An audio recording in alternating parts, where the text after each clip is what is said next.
Previously on Dee's Disguise, Dee was just a young girl with a heavy burden on her shoulders, orphaned, alone, and with a brother fighting a rare blood disease.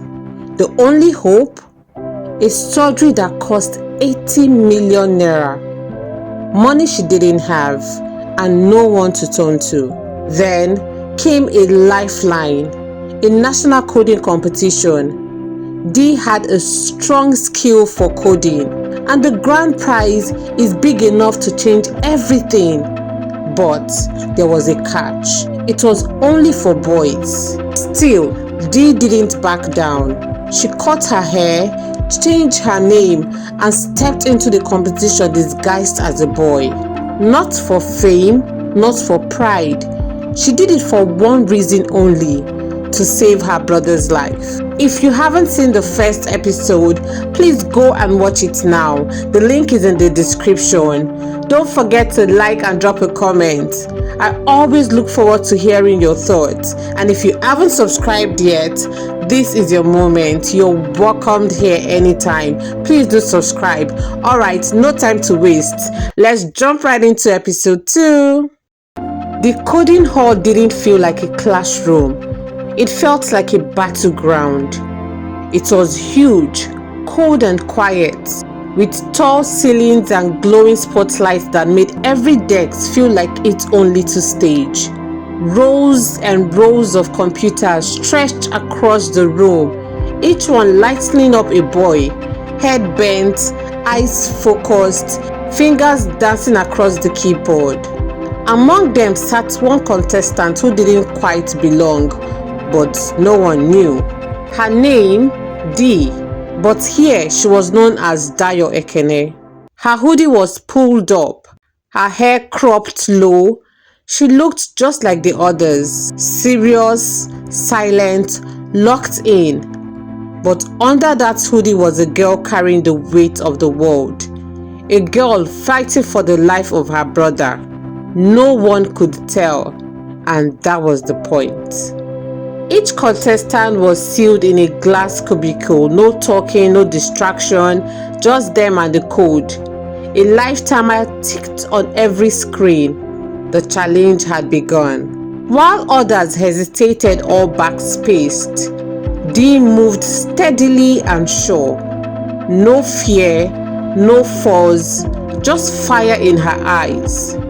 Meanwhile, in the judges' room, behind the scenes, judges were watching everything: camera feeds, the code screens, even how fast they typed. Every keystroke was tracked.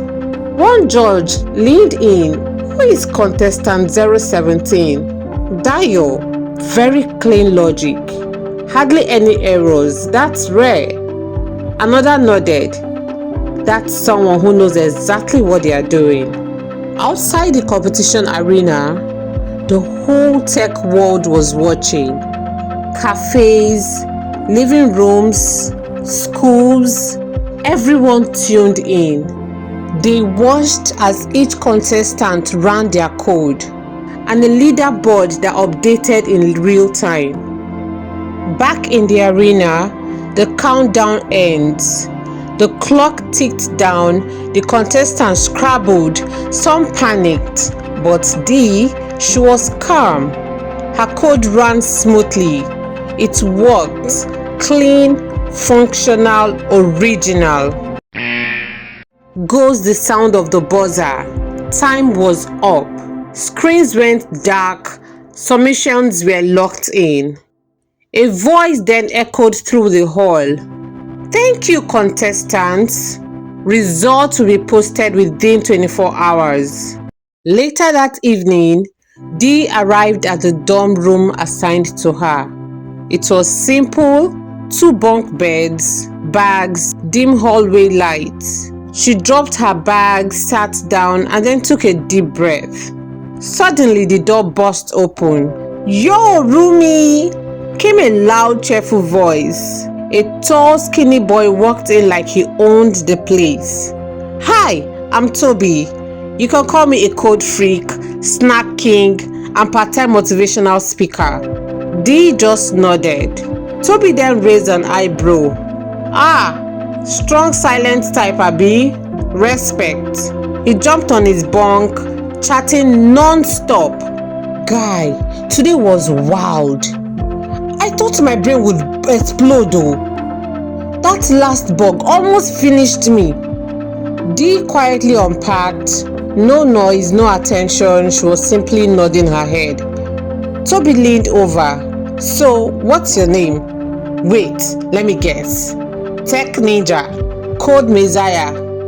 Dee replied coldly, I'm Dayo. Toby lit up. Dayo, I love it. Yoruba name, but your vibe is giving Igbo tech god. You go finish us for here oh. Dee gave a tiny smile and kept arranging her things. Toby grinned. No wahala. I will talk for both of us since I find out you're the silent type. He laughed again. But real talk. Roommate, welcome. You and me, we're gonna code this place down. Dee looked up briefly, smiled. We'll see, she said quietly. When it was light out, Dee lay on her bed. She was tired, but wasn't ready to sleep. Her mind reflected on the day's activities. This was day 1, done and dusted. She was grateful, but her thoughts lingered to her brother. How is Chima doing? She thought to herself. God, please keep him safe for me. The cafeteria buzzed the next day. Tables filled with contestants, everyone hyped about the results. Dee and Toby sat together. Toby was still talking, even while chewing. Dee just nodded from time to time. Toby gasped. Guy, you did number 4. You entered top 5 without making noise. That's mad oh. Dee gave another quiet nod. Suddenly, the noise in the cafeteria died down. It's almost as if a president walked in. As the door opened, standing there was Kobe and his friends, Rico and Brino. Kobe has been the reigning champion. He has won the coding competition 2 consecutive times.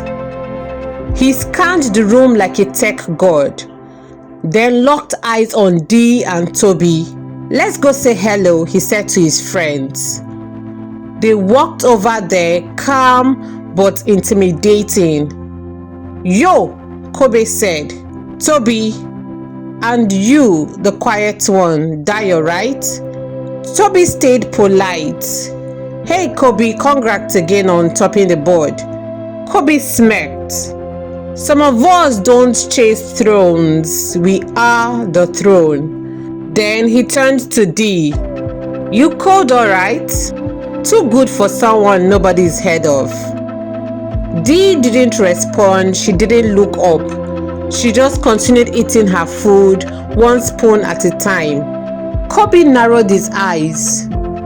Aren't you the one I'm speaking to? Or are you scared that the misery you wear will fade once we hear your voice? Toby jumped in. Maybe he just doesn't want to waste his energy on background noise. Rico stepped forward. Hey man, watch it. Kobe stopped him, but still staring at Dee. Listen, this stage is mine. You can hide behind the hoodie, the silence, but just know this, I don't lose. Dee still sat calmly, sipped her water. She didn't reply him. Kobe smirked. Yes, I will take that as surrender. He turned to walk away.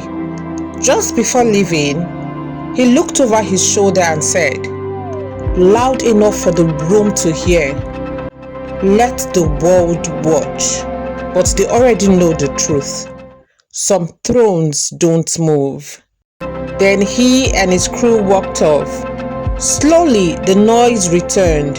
People started whispering again. Toby turned to Dee, wide-eyed.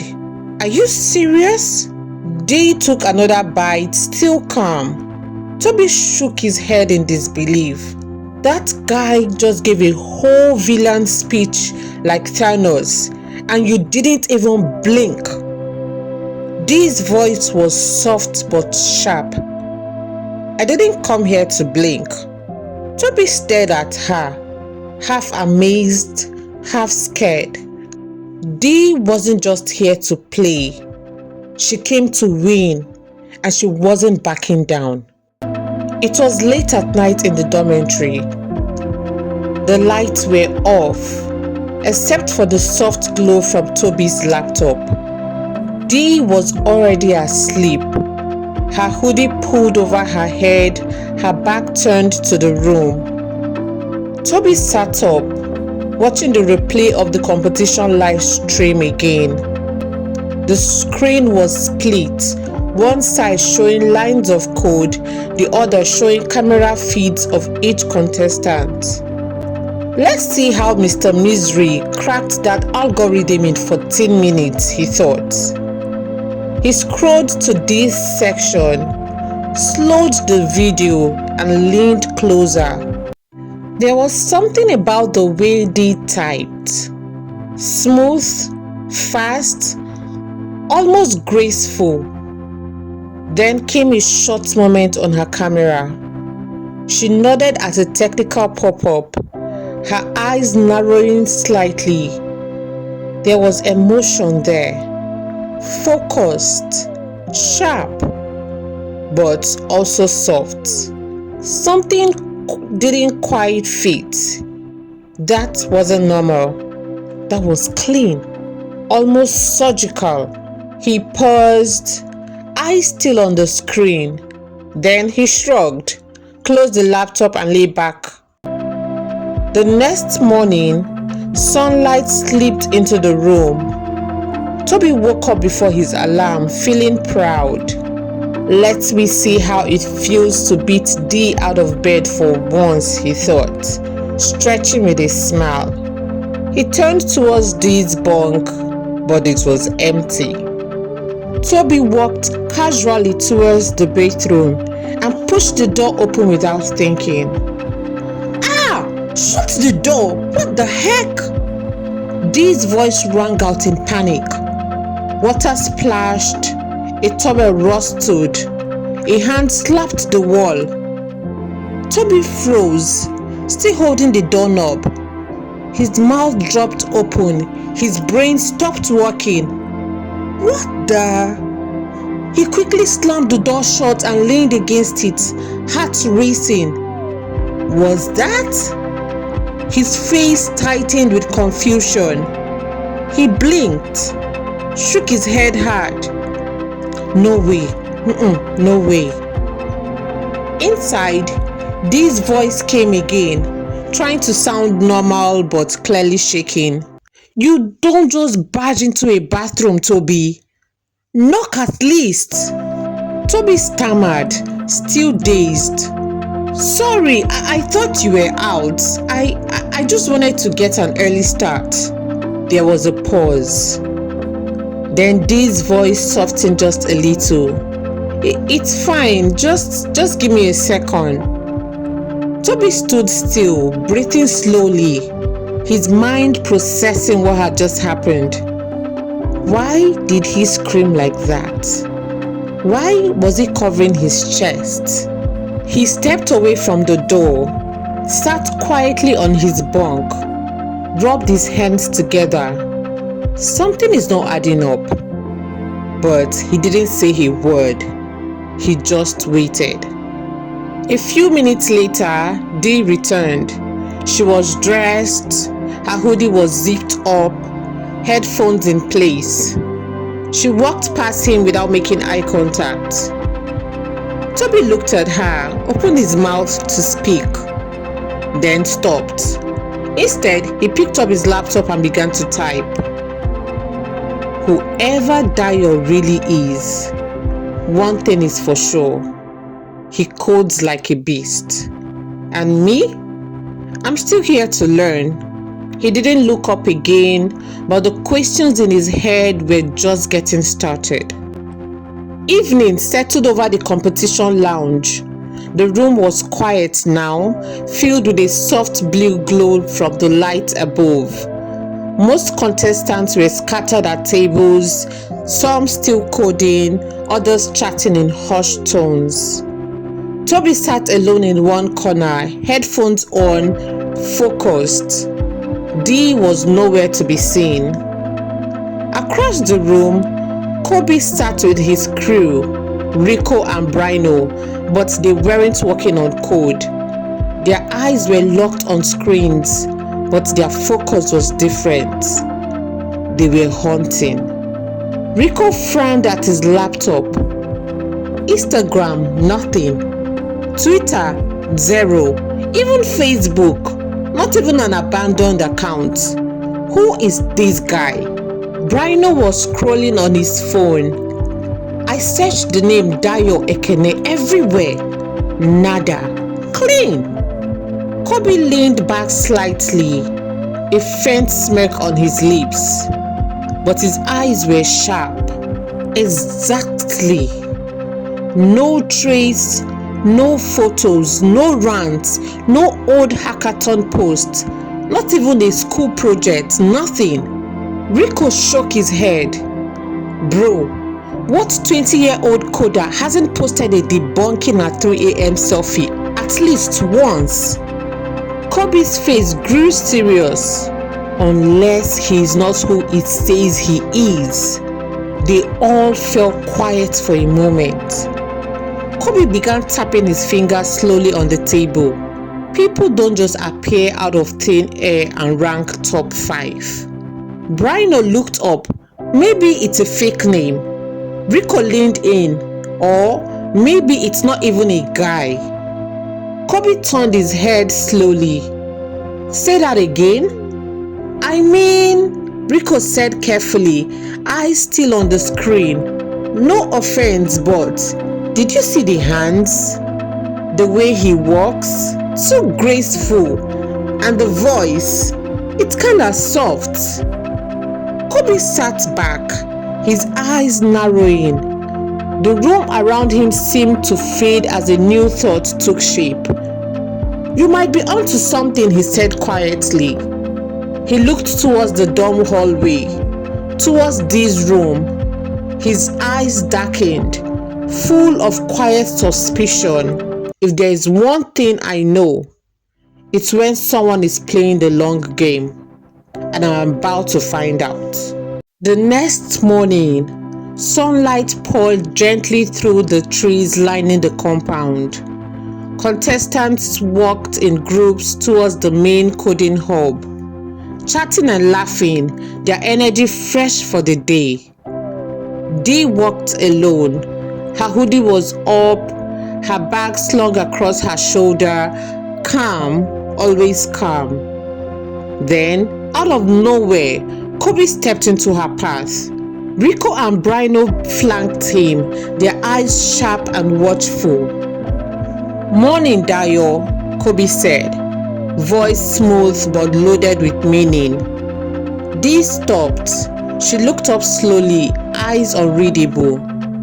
Kobe didn't wait, just wondering. Why can't we find a single photo of you online? No tweets on X, no throwback pictures, not even a LinkedIn, nothing. Dee's eyes flickered just for a second, but she said nothing. You hiding something? Kobe asked, leaning in a bit. Still, silence. Then Dee replied, her tone flat and steady. Not everyone lives on social media. She took a step forward, ready to pass. Kobe stepped aside, but muttered just loud enough for her to hear. Yeah, but ghosts don't win 100 million naira. Dee walked past him, calm and focused. She didn't look back. Across the walkway, Toby had seen the whole thing from a distance. He stood still watching. He saw Dee walk away without a word, then glanced at Kobe and his boys, still standing there whispering behind her back. What's going on? Toby wondered. Inside the hallway, Dee kept walking, her eyes straight ahead, not slowing down, but her grip on her bag tightened. She was holding something in, but she didn't break stride. Not yet. The room was quiet, cold, and lined with glass, tucked away from the busyness of the main competition floor. Dee sat alone on one side of a polished table, her back straight, fingers lightly pressed together in her lap. Across from her sat two competition officials, a stern-faced woman likely in her 40s and a younger man who looked more analytical than harsh. An open file sat between them. The woman broke the silence first. "Mr. Ekene, your entry was flagged by our compliance software," she said evenly. "It's standard, just a few things we need to clarify."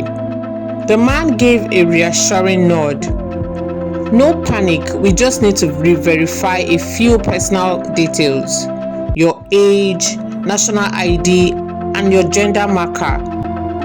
Dee's hands clenched slightly under the table, but her expression didn't change. "I submitted valid documents," she replied calmly. "What's the issue?" The woman adjusted the file and glanced at the screen. "Well, the system shows that the ID number you provided is tied to someone who was originally registered as female at birth. It might just be a database error. We just need a bit of context. If it's a mistake, we'll handle it." Dee inhaled slowly, her gaze drifting down to her fingers for a second before she looked back up. "There is no mistake," she said. Both officials looked at each other, silent. "I registered legally," she continued. "All my documents are authentic.